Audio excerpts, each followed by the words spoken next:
बिस्मिल्लाहिर्रहमानिर्रहीम। रात 9 बज रहे थे। अहमद अपना स्टोर बंद करने की तैयारी कर रहा था। थोड़े ही दिन पहले अपने घर के करीब अहमद ने एक ग्रोसरी स्टोर खोला था। वो बहुत बड़ा तो नहीं था मगर ज़रूरत की चीज़ें मौजूद थी कि अचानक उस वक्त उसके स्टोर में एक औरत दाखिल हुई जिसने अपनी बगल में बच्चा उठा रखा था। उसके चेहरे पे परेशानी के आसार नमूदार थे। उसने अंदर आकर अहमद से कहा, भाई एक दूध का डिब्बा मिलेगा। अहमद ने उसे दूध का डिब्बा दे दिया। उसने हिचकिचाते हुए कहा, भाई अभी मेरे पास पैसे नहीं हैं, मैं आपको कल इस दूध के डिब्बे के पैसे दे जाऊंगी।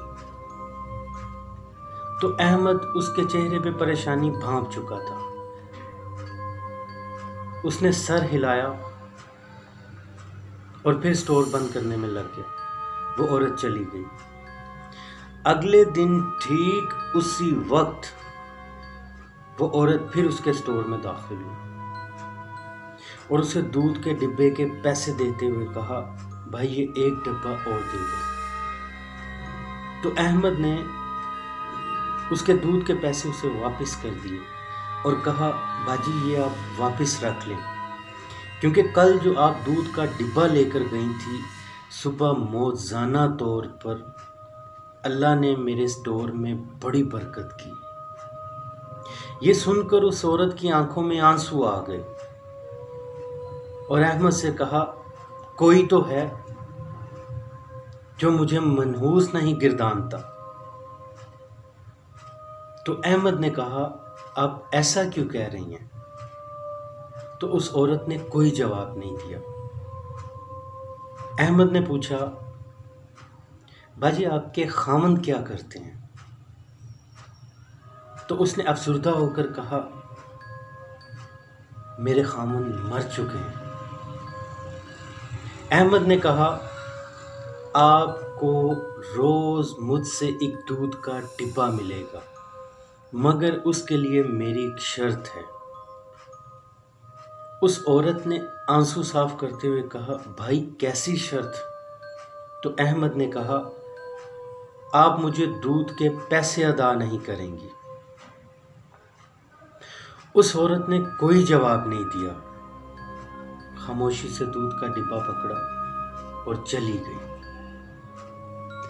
अब रस्मन रोज कुछ ना कुछ बात हो जाती।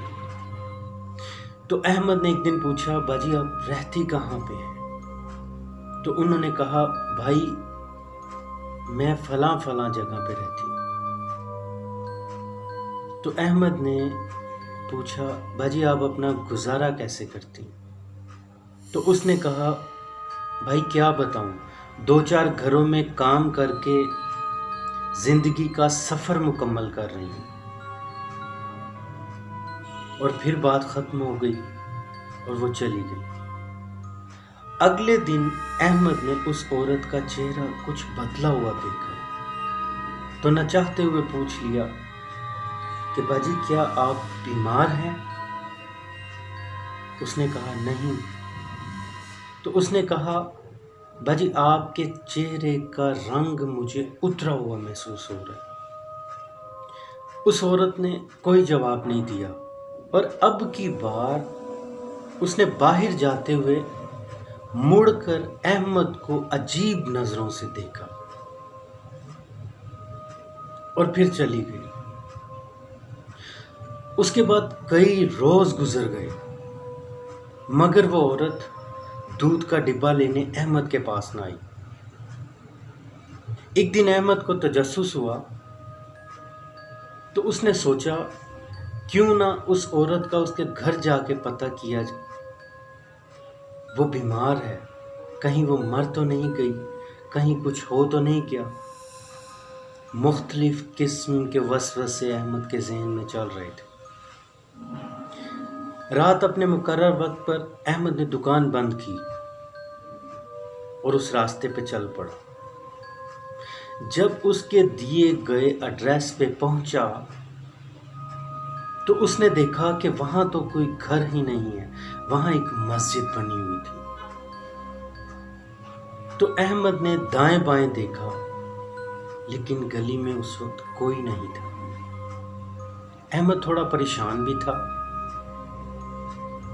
اتنے میں اس کے قریب سے ایک محلے کے بزرگ کا گزر ہوا، تو احمد نے فوراً اس سے پوچھا کہ بابا جی، یہاں ایک عورت اپنے بیٹے کے ساتھ رہتی ہے، وہ لوگوں کے گھروں میں کام کرتی ہے، اس کا گھر کہاں پہ ہے؟ تو بابا جی نے بڑے تجسس کے ساتھ احمد کی طرف دیکھا اور اسے کہا، 2 سال پہلے یہ مسجد ہی اس عورت کا گھر تھا، لیکن ایک روز وہ اپنے گھر میں اپنے بچے کے ساتھ مردہ حالت میں پائی گئی۔ بدبو کی وجہ سے ہم نے جب پولیس کی موجودگی میں اس کے گھر کا دروازہ توڑا تو وہ اور اس کا بچہ اپنے کمرے کے اندر مرے ہوئی حالت میں پائے گئے، اور اس عورت کے ہاتھ میں ایک خالی فیڈر تھا۔